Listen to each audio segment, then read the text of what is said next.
second week, third lecture. Can you hear that sound? We're in a theater today. So welcome. This is our Panera Theater here at NTID on the RIT campus. It's beautiful, and I hope we all have a chance to come and see it in real life. Today I want to talk a little bit about imagination for theater. Shakespeare started by saying, "Oh, for a muse of fire," to have that spirit of imagination hit the audience. So if the actors speak of horses, you see horses. That ability to make a movie in your own head is very important to theater. Really, movies feed you everything. TV feeds you everything. But when you're watching a play, you need to bring something with you. It's called a willing suspension of disbelief. What does that mean? Well, basically, it means don't be sitting there going, "I know her. She was girlfriends with my roommate and she stinks. And I can't believe that dress. She looks so fat." You can't sit there and judge and criticize. You need to suspend, be willing to hold the fact that what you're watching is not real life. You've entered into a new world, a new place, a new vision, and you have to hold. Let yourself join the story, connect with the story, and then you'll have a much more enjoyable experience. Now, after the play, if it didn't work for you, if it didn't have Aristotle's 3 things for successful theater, art did not imitate life, the audience didn't show emotion, and you really didn't change your mind or your heart about anything, you did not have a catharsis, okay, then you can discuss why the play didn't work. But you need to see it first. You can't enter the theater already judging, already deciding, "I don't like this group, I don't like this theater, I don't like this play, I don't like the costumes, I don't like..." You don't know yet. You have to give yourself the chance to observe, as we've been doing.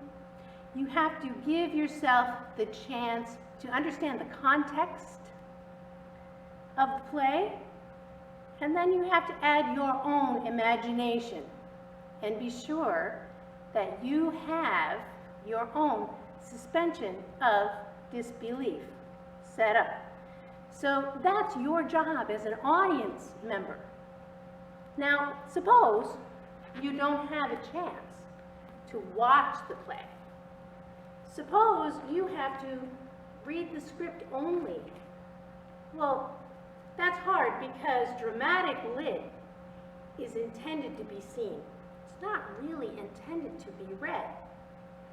When you go see a play, you have a whole team that's created each part of that play.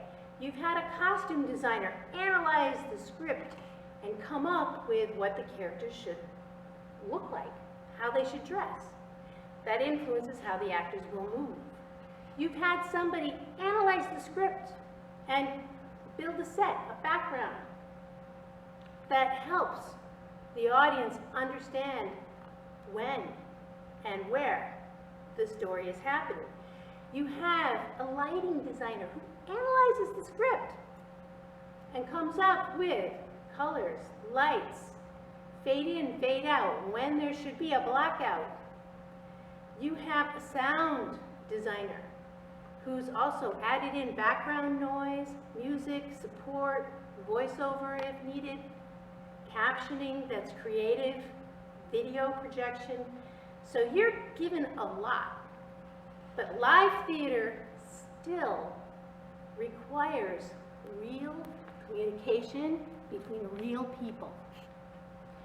Really one person in a living moment talking with other living people in a living moment. And that energy, that exchange can't happen in other places. Never happens with movies. Never happens with TV. Movies, TV, video are all wonderful. Entertainment, artistic, performance-based things.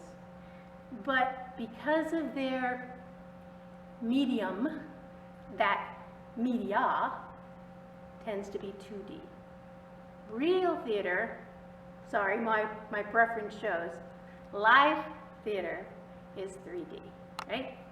So all of those things, set, costume, lights, sound, your own imagination, the actor's skill and their interpretation, all of that takes the play from the page and brings it into real life. That's dramatic lit. The paper, the script, academics will tell you that's what we will be studying.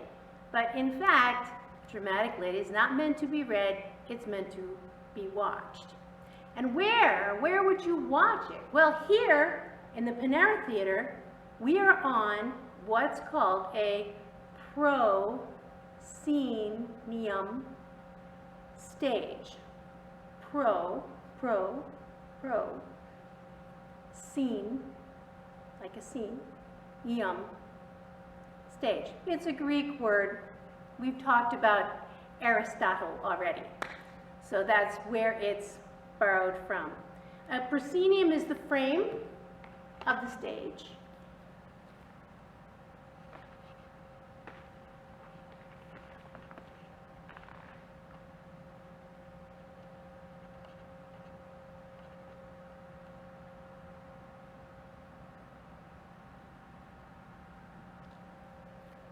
And it's the most popular kind of stage because it gives you 3 places to hide things.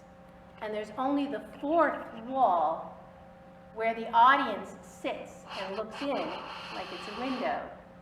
And it makes it easier to do, special effects and have set changes and all that. Another kind of theater is called a thrust stage. Our stage is flexible, so we can do a little of that. This front area, where I'm standing right now, is called an apron. And it goes into the audience a little bit. If it went in even further, so the audience was almost on 3 sides, that would be a true thrust stage. The third kind is theater in the round, and that means exactly what it sounds like. There's a platform right in the middle, and the audience is all around. There is no place to hide, and every once in a while, somebody in the audience will see your back. That's just how that kind of theater works. It feels very close, and it makes the audience feel very involved.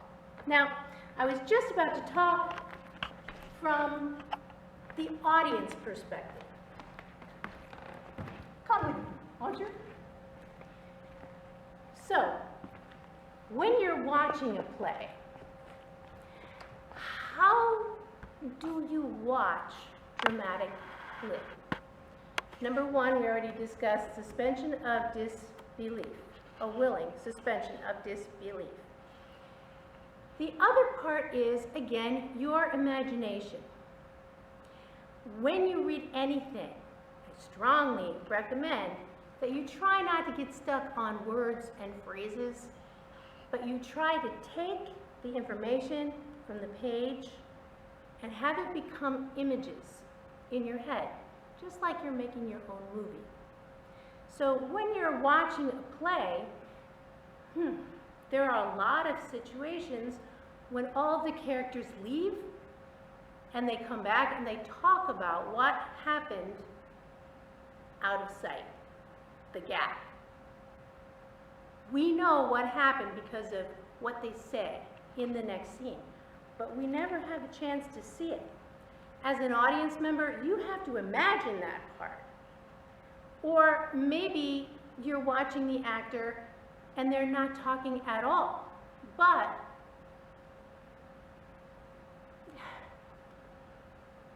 they're feeling something, or they're noticing something. You have to add your own judgment and your own ability to observe in that. You get a lot of information from the visual. That visual is not in the paper. And that's your job as an audience member and as a student of dramatic lit. So bye for now, and I'll see you next lecture. Bye-bye.